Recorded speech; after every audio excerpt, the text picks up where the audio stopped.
Hey guys, welcome to Braddels Gaming and to another episode of my Far Cry 5 custom map series.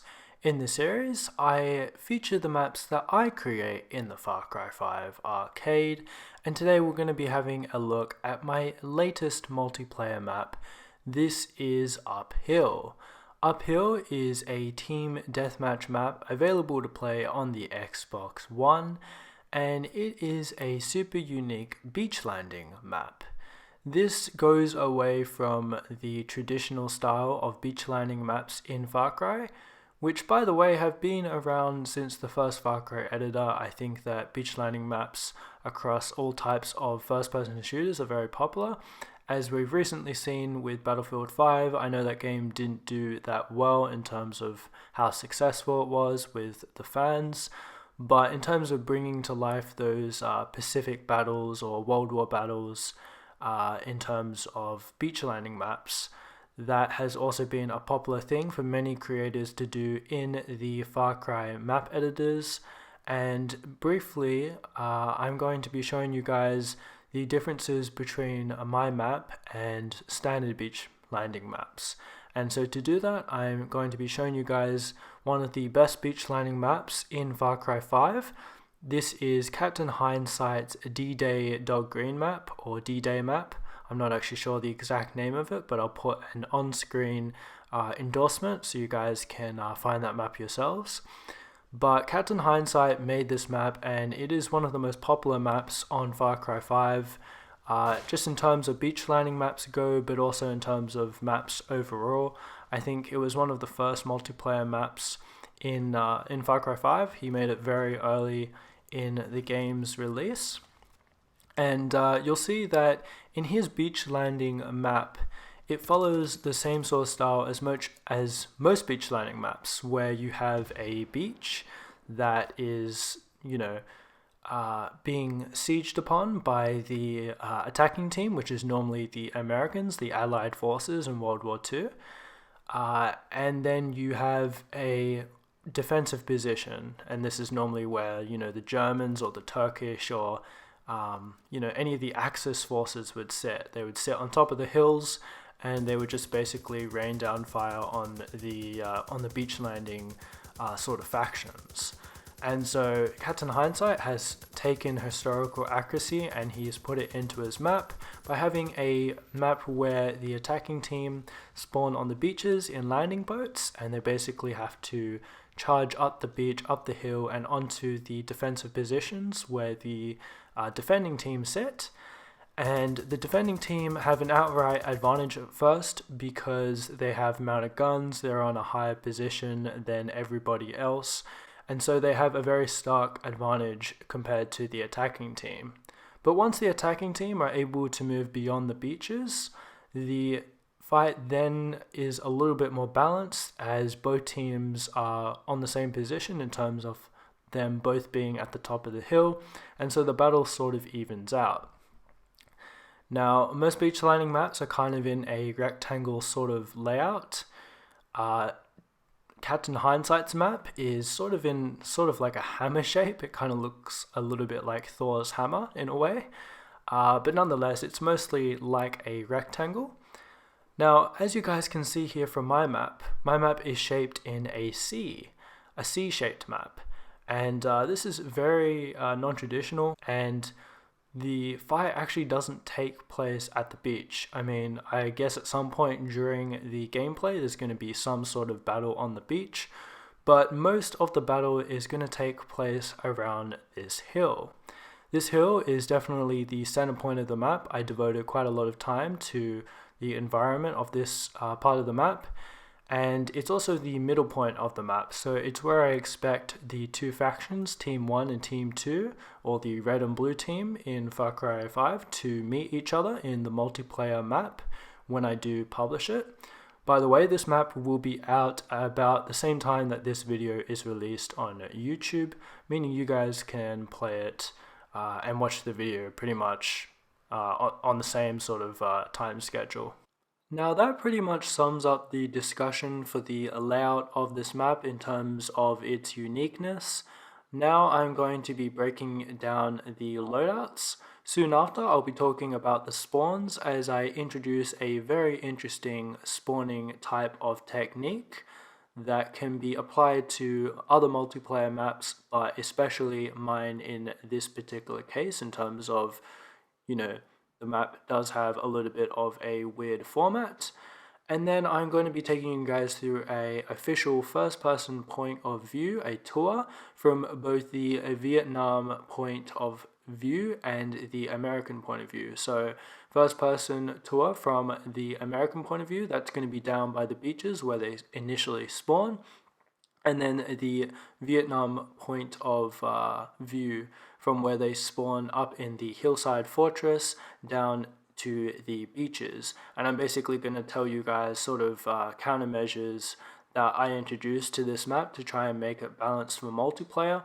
Obviously, you want the defensive team to have a slight advantage, but you don't want them to have an outright advantage, otherwise the attacking team are going to get very annoyed. This is multiplayer, this isn't real life, and so you want to kind of balance it out so that all players are having a fun time. With that being said, I call your attention to the loadouts. Now before I break down each individual loadout, I first wanted to bring your attention to the Braddels Gaming YouTube sign within the inner loadout circle, or within the inner circle of the loadout circle.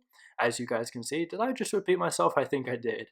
But either way, this was a tedious and long pain to get that Braddels Gaming YouTube sign within the inner circle of the loadout circle. And so I felt that I wouldn't be doing myself justice if I didn't mention it on the video because of that tedious and long pain that I endured.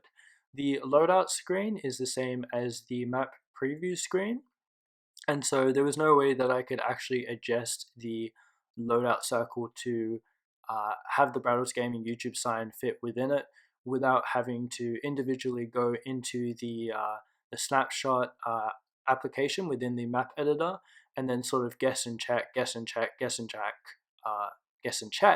over and over and over again. That is literally the definition of insanity. Thought I would throw in a Far Cry 3 Vars reference here, since it is sort of based on an island, this particular map. But now, speaking of the loadouts, the first loadout that we have got is the USA Infantry class. This is the standard class for the US servicemen, I guess you could say. It's got a M16, an M133M, a branch grenade, throwing knife, grapple, and repair torch. So it's definitely going to excel at close to medium ranged engagements. The second loadout is the USA Gunner. This is the person that brings the firepower to the gunfight. You've got an M60V, an SMG-11, and I also think the branch throwing knife, grenade, and grapple and repair torch is the same across all four loadouts. I think the only difference is that instead of a branch, the Vietnamese team gets a bamboo stick. But the USA Gunner is really good for medium to long range engagements, although you could also argue close range as well. It's kind of an all-rounder class because the SMG-11 provides close range support and the melee combat of the branch as well. Whereas the M60V, with the firepower that it has, you probably want to stay at a medium range engagement. Maybe not so much a long, unless you're a pretty good shot and you know how to tap fire the gun, then yeah, this is the type of all-rounder type of loadout. And as we look at the Vietnam loadouts now, it's very similar. You've also got NVA, well, you've got an infantry and a gunner class. So the North Vietnamese Army Infantry, you've got the AK-47, the M133 shotgun.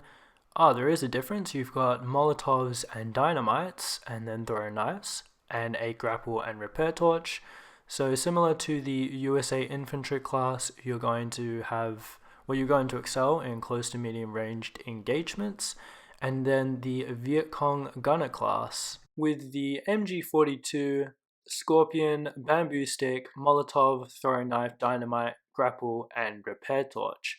So similar to the USA Gunner class, this is the type of person that will bring the firepower to the fight in the form of an LMG, So sort of, I would actually say the MG42 excels more at close to medium range engagements because the MG42 is extremely inaccurate, and so if you're up close, it's easier to kill someone, and medium range as well. And then the Scorpion for close quarters, the bamboo stick with close quarters as well. So as you guys can see from all four loadouts, a lot of variety. Obviously, there's only two loadouts for the Vietnam team and two loadouts for the American team, but still a lot of variety there for a map that has a lot of different sightlines and distances of engagement. Now, one thing I wanted to quickly touch on is the use of invisible barriers and damage zones to create a very harsh penalty for players trying to break the map. That's not out of spite, that's just that I'm trying to keep the flow of the game how I want it to be. So obviously I don't want players straight up charging the Vietnam fortress from the landing boats, and vice versa. I don't want the Vietnam team charging straight down from the fortress into the beach, because that defeats the whole purpose of the map in terms of going through the jungle and going through the hill and the whole battle associated with that part of the map. I've also put these damage zones over these barricades. I'm not exactly sure what the type of defense is, what the type of defensive mechanism this type of object is. Can't quite remember the name of the asset itself, but it has barbed wire around it, and I basically put a lot of damage zones around barbed wire just to simulate real life, that obviously you're going to take damage from barbed wire, and so I want to sort of simulate that so it creates intensity for the players but also enhances the immersion of the map. Now on this side of the map there is no harsh barrier, it's literally just the map zone limit, but I'm pretty sure once players reach the top of that hill there, they're going to die because of the timer that when you cross that map limit, it kills you in like 8 seconds or 6 seconds. I'm not exactly sure what the exact number is, but either way, you can see that I've tried to create a world that extends beyond the playable zone. This is through the scenery, the terrain outside the map, but also the Navy ships on the waters, just trying to extend the map beyond the view of what the player can see. Obviously, you want to maintain the immersion of your map, whether it's a solo or multiplayer map, so that it really tailors to the whole experience of the player. But with that being said, I now move on to the spawns, and whilst I'm revealing all the red spawns to you and then the blue spawns, the red spawns are the Vietnam team and the blue spawns are the American team. I'm going to explain to you how the spawning works in Far Cry 5, and then I'm going to explain how I tried to implement an interesting spawning technique into the map to limit spawn killing and just to allow the map to flow the way that it should. So spawning in Far Cry 5 multiplayer works so that the game will spawn you at the furthest away point from the enemy. So the first spawns that the blue team, the Americans, spawn in are the landing boats, and the first spawns that the Vietnam team spawn in is up on the hillside fortress. And so that is because those 2 points are the furthest away locations from each other. And so that means that that's where the game is initially going to spawn the two teams, which is what I'm intending, because obviously I want the defending team, the Vietnam team, to experience all the map has to offer, and I want the Americans to spawn at the beaches to likewise fulfill that requirement. So each team has actually got 2 sets of spawn points. The Vietnam team, they spawn in the hillside fortress and this bunker, and they also spawn down by the beach, as you would have seen earlier in this little clip, where if the American team pushes them all the way up to the hillside fortress, the spawn will flip and the game will then start spawning them in the bunker near the beach. This is just to ensure that spawn killing doesn't become a thing, and it allows the map to flow a little bit better. It also allows every player to experience all parts of the map. And very similar, if the Vietnam team pushes the Americans all the way back to the blue beach, I guess you could call it the blue beach, right here, then the spawns will flip so that the blue team starts spawning at the bottom of the hill. So that way they're not going to be continuously hunkered down in the landing boats and continuously spawn killed. They actually have some spawn points right here, which they can use to relieve themselves of spawn killing. And like I said earlier, just allow every player to experience all parts of the map, but allow the game to continuously flow. And it ensures that people don't get angry, because obviously if you were spawn killed in any sort of game, you'd be pretty frustrated, especially if it happens over and over again. Now, instead of doing a full first person view point of perspective from the American and the Vietnamese side, I'm actually going to cut the footage so I only show you the key countermeasures that I implemented to make this map balanced for either team. The reason for this is somehow I managed to do a walkthrough for the American point of view that took 7 minutes long, and the Vietnam point of view 6.5 minutes long, which is definitely something I don't want to do in this video, because it's just going to make the video very long, very drawn out, and I think I'm going to bore most of you. And so therefore I'm going to only show you guys parts of this tour that I think are important to explain to you guys. But otherwise, like I said earlier, this map is going to be released at the exact same time that this video is released on YouTube, so it should give you plenty of time to jump onto the Xbox and try the map out for yourselves. If you're not on the Xbox, I do apologize, but feel free to continue watching and enjoy the video. If this map does have enough demand, I'll try and contact MapSwapper to get it ported over to the PlayStation and PC versions of the game as well. Now, I'm basically just re-explaining what you just saw in the clip, and I'm replaying the clip as well. So basically you spawn and you have access to these mana guns on the boats. The shields for the mana guns are actually angled, so you have a little bit more of an angle to actually fire those weapons.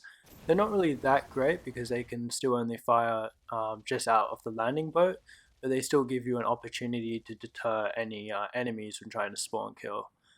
You've also got a flamethrower, which you can pick up. I added that more for historical accuracy than something that's actually going to be practical, because the flamethrower in Far Cry 5 multiplayer is absolutely useless, but I know that the flamethrower nonetheless is still a fun weapon to use. Now you can see me shooting at these bombs that I placed on the hills. Now you'll see on the top of the hill there is actually a bunker that the Vietnam team can shoot down from with a mounted gun.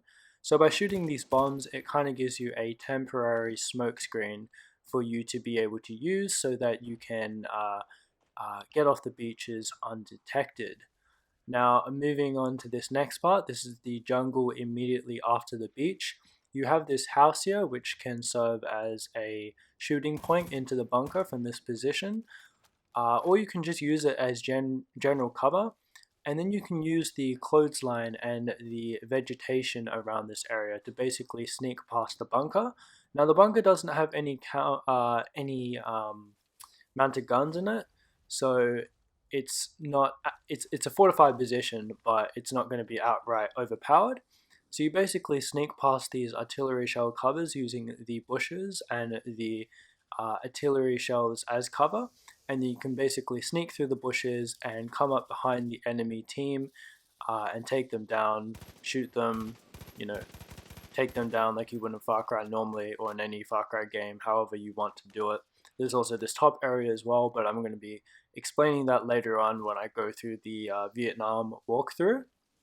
Now, coming down onto the hill, you've actually got this vehicle, which can be controlled by either team, as is the case with any Far Cry 5 multiplayer map. And you can use this vehicle and you can position you can position the truck anywhere as long as there isn't a tree there, obviously. And it has a 50 caliber on top of it, so it's a really good weapon to use. You can sort of position it around the map and then use it as a way to deter enemies from crossing paths with yourself. Here we've actually got a part of the map that is off limits. As you can see, my character nodding the head right there, or nodding the body from side to side. And here you've got some fortifications which actually favor the attacking team rather than the defensive team. On top of each of these fortifications, you've got some sort of powerful weapon, whether it's a sniper rifle or a grenade launcher or a LMG. and that's just to allow the attacking team to try and push the defending team further back. As you can see me demonstrating here with the M79, it's a really good weapon to try and draw back the enemy. Sometimes the M79 isn't actually a one-shot kill, I'm not really sure why that is, but other times it is. It is pretty inconsistent, but either way, like I said, it's still a really good weapon to try and push back the enemy and just try and intimidate the opposition. Now, going up the hill, you've got two main flanking routes to choose from. You can go on the right side of the rocky terrain form that is in the middle, which separates the two flanking routes on the hill. Or you can go on the left side. You can also climb up these rocks and go straight down the middle, but in the end you're still going to get to the same destination. On the left side, the left flanking route, you've got a very open and barren climb up the hill, and this is definitely what I wouldn't recommend because there is a mounted machine gun in the bunker structure directly above you. So if you go this way, you're probably going to get killed very quickly. The better way to go is on the left flanking route, which allows you to use the rocks on either side of your path as cover, which means you can sneakily get past the enemy, and it actually gives you direct access to either the bunker structure, allowing you to outflank the enemy, alternatively throwing a grenade into the bunker itself where the mounted gun is right here, and killing that person. It also gives you direct access to the hillside fortress, which serves as the base of operations for the Vietnam team. So yeah, using the left flanking route is definitely the best way to go in terms of surpassing all the enemy defenses, but also in terms of getting to the enemy spawn quicker. Now, from the Vietnam team's perspective, the first thing that you'll want to do as soon as you spawn in the hillside fortress is to head over to this table and pick up the RPG. This RPG only spawns once every 60 seconds just to balance the game out, but either way, the RPG should be a real key decider in who wins the game given its sheer firepower. Now, the Vietnam team gets access to this bunker and 50 caliber machine gun which overlooks the beach. This is a great way to pick up a few kills at the start of the match, instantly putting pressure on the American team to catch up. Be careful not to shoot the bombs on the hill though, as they will give the American team a huge smoke screen to move beyond the beach. The big bunker on top of the main hill is definitely the best defensive position on the map, with lots of cover, a great overview over the main hill area, and a mortar that can rain down hell on anyone in the map with its long-range firing capabilities. Similarly, the Vietnam team can use this mounted machine gun truck and place it on the map in a defensive position to further their advantage. By the beach is a smaller bunker that provides good cover and is the first major hurdle for the American team to surpass. There is this bomb asset that spawns on the top of this sand dune, which you can use to further deter the American team from moving beyond the beach. And an SVD also spawns on top of the beach bunker to promote increased replayability, as do all the other pickups on the map. But otherwise, that pretty much sums up this map breakdown for my latest multiplayer map in the Far Cry 5 arcade, Uphill. It does sound a little bit like A-Pill, I just realized that, but either way, this is available to play as soon as this video is published, so be sure to check it out.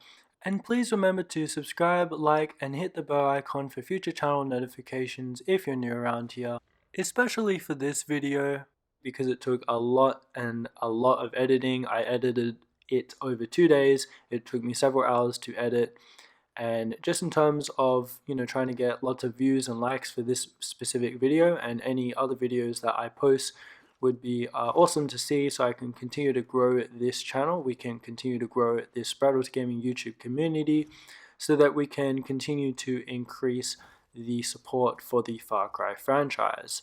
But otherwise, I'm Braddels Gaming, I'm signing out now, and remember to have yourselves a great day.